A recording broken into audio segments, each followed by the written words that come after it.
So welcome to episode number 3 my Maharashtra monsoon diaries explore Matheran. So રાત્રે મારે ગાડીમાં સૂવું પડ્યું હતું કારણ કે સિંગલ રૂમ્સ માથેરાનમાં અવેલેબલ નહીં હતી. બહુ બધા ફોન કોલ કર્યા બટ નોટ અવેલેબલ.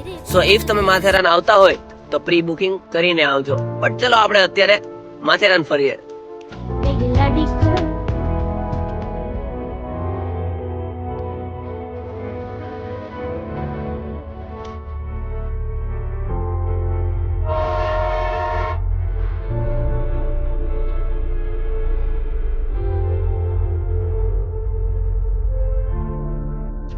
માથેરાનમાં ટોટલ 12 જેટલા પોઈન્ટ્સ આવેલા છે. Echo point, Alexander point, Louis point અને લોર્ડ પોઈન્ટ નથી જોયું તો તમે માથેરાન નથી ફર્યા. એનાથી પણ વધારે સુંદર પોઈન્ટ જે કહેવાય છે કાઠિયાવાડ ગણપતિ, એ ટ્રેક કરીને તમારે જવું પડે છે. પણ અહીંની સુંદર વાત તો એ છે કે આ વ્હીકલ ફ્રી હિલ સ્ટેશન છે.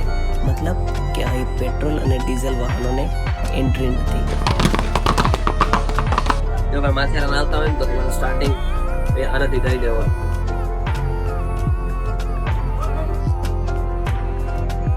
એટલે અહીં તમારે ફરવા માટે માત્ર 3 ઓપ્શન છે: વોકિંગ, હોર્સ રાઇડિંગ અને ટોય ટ્રેન. જેમાં મુખ્ય પોઈન્ટ્સ માટે તમારે વોકિંગ અને હોર્સ રાઇડિંગ જ કરવું પડે છે. અને ચોમાસામાં તો માથેરાનની શું વાત કરીએ, એટલા મસ્ત સ્મોલ વોટરફોલ્સ, રિવર્સ વોટરફોલ અને એટલી ગ્રીનરી. જો તમારે શાંતિ, કુદરત અને પોલ્યુશન ફ્રી હિલ સ્ટેશન ફરવું છે તો માથેરાન જરૂરથી તમારી બકેટ લિસ્ટમાં ઉમેરજો. તો આવો છો ને તમે પણ આ વર્ષે માથેરાન.